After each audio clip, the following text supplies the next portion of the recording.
查理斯克尼爾喺1912年就話呢一個呢係個最偉大同埋呢一個絕無差錯嘅法則嚟㗎。咁接下嚟呢，就睇下你點樣運用你嘅思維去創造你想要嘅人生啦。好啦，我哋依家呢就有請菠蘿王子去介紹第2章節啦。Hello， 大家好，感謝我哋美麗又超正嘅 Natalie 剛才嘅精彩開場，佢真係將我呢把火點燃咗啊！冇錯，今日換我菠蘿王子嚟接棒啦，我哋要一鼓作氣，直接衝進我哋讀書會第2次嘅超正嘅內容。如果話上次係前菜，咁今日就係主菜上台，準備好未啊？我哋開始啦 ，Let's go！ 同性相吸，約翰阿薩拉夫 John Assaraf。對我嚟講，理解吸引力法則最簡單嘅方式就係將自己當成一塊磁鐵。你知道磁鐵一定會吸到嘢，而你就係宇宙裏最強大嘅磁鐵。你腦袋裏邊藏住一股比世界上任何嘢都強大嘅磁力，呢股超強嘅磁力就係透過你嘅想法發射出去嘅。鮑伯道爾 Bob Doyer。簡單嚟講，吸引力法則就係物以類聚嘅意思，只不過我哋講嘅係想法層面上嘅物以類聚。吸引力法則就係話同類會相吸，所以你腦中只要冒出一個念頭，佢就會將更多類似嘅念頭吸過嚟。你想下，生活中係咪常發生呢種事？你係咪曾經一開始只係諗到一件唔開心嘅事，結果越諗越嬲，越諗越難過？呢個就係因為你一直持續呢個念頭，吸引力法則馬上就俾你帶來更多類似嘅不爽念頭，先短短幾分鐘，你就吸嚟了一大堆負面想法，整個心情就越嚟越糟，越想你就越煩躁。你聽歌嘅時候，可能亦有過呢一種同類相吸嘅經驗。有時候某首歌會喺你腦海裏一直循環，甩都甩唔到。嗰係因為你聽歌嘅時候，就算冇察覺，你已經將所有嘅注意力同想法都集中喺佢上面啦。你一咁做，就會強力吸引更多同呢首歌同類嘅想法，於是吸引力法則啟動，呢首歌就會不斷咁喺你腦中播放。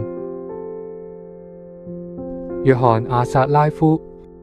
我哋人類嘅任務就係持續去諗我哋想要嘅嘢，讓嗰啲渴望喺我哋心中保持超級清楚嘅狀態，咁樣就能啟動宇宙最偉大嘅法則——吸引力法則。你會變成你最常想嘅嗰個人，亦會吸引嚟你最常想嘅嗰啲事。你而家嘅生活其實就係你過去諗法嘅成果展，不管係嗰啲美好嘅事，定係你覺得唔點好嘅事，都一樣係。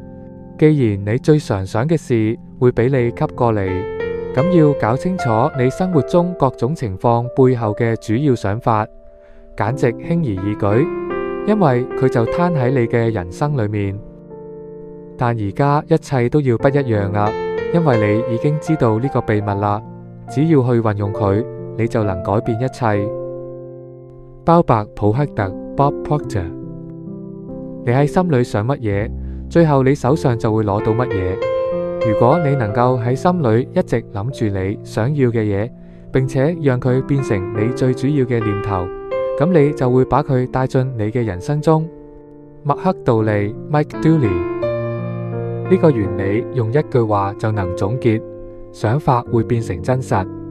透過呢個最有威力嘅法則，你嘅想法真係會變成生活中嘅實物。想法會變成真實，不斷對自己重複呢句話，讓佢深深咁滲透到你嘅腦海裏。想法會變成真實。約翰阿薩拉夫。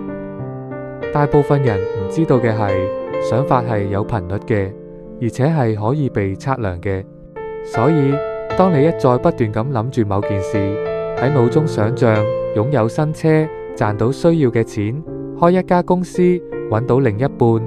當你不斷想象呢啲畫面時，你其實就係喺發送一種持續性嘅頻率。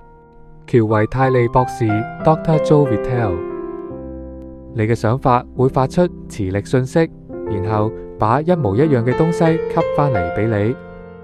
主要想法或心態就係磁鐵，同類相吸就係法則，結果必然係你嘅心態會吸引與其本質相呼應嘅狀態。查理斯·哈尼爾 （Charles Haanel） 想法係有磁性嘅，而且帶住特定嘅頻率。當你在思考時，呢啲想法就會被發送到宇宙中，佢哋會好似磁鐵一樣，把所有相同頻率嘅同類事物都吸過嚟。所有你發送出去嘅念頭，最後都會返到源頭，而嗰個源頭就係你本人。你可以咁諗，我哋都知道電視台嘅發射站會發送某個頻率，然後轉變成你家電視上嘅畫面。大多數人唔識得佢係點樣運作嘅，但我哋知道每個頻道都有一個頻率，你轉到嗰個頻率就能睇到畫面。我哋透過選台嚟選擇頻率，然後睇到嗰個頻道嘅畫面。如果想睇唔同嘅節目，我哋就要轉台調到新嘅頻率上。你就係一個人體發射站，而且比世界上任何電視發射站都強大得多。你係宇宙中威力最強嘅發射站，你傳送出去嘅信號創造咗你嘅生命同呢個世界。你發送出去嘅頻率傳達嘅範圍超越咗城市、國家同地球，佢喺整個宇宙中回盪，而你就係用你嘅想法喺傳送呢個頻率。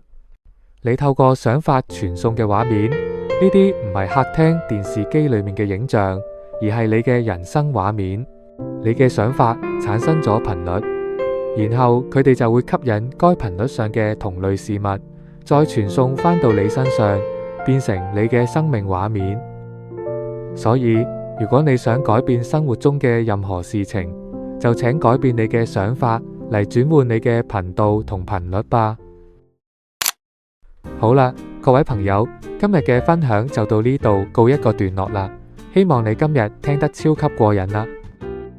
不過好戲仲喺後頭，我哋已經開始期待第3次讀書會嘅超正嘅內容啦。如果你聽完今日呢集，亦覺得哇，呢個讀書會太好啦，我絕對要加入嘅話，非常簡單，趕快就喺而家立刻喺下面留言區話俾我知，我想參加讀書會，我會親自以及主動地聯絡你，讓你成為我哋下一場精彩讀書會嘅一份子。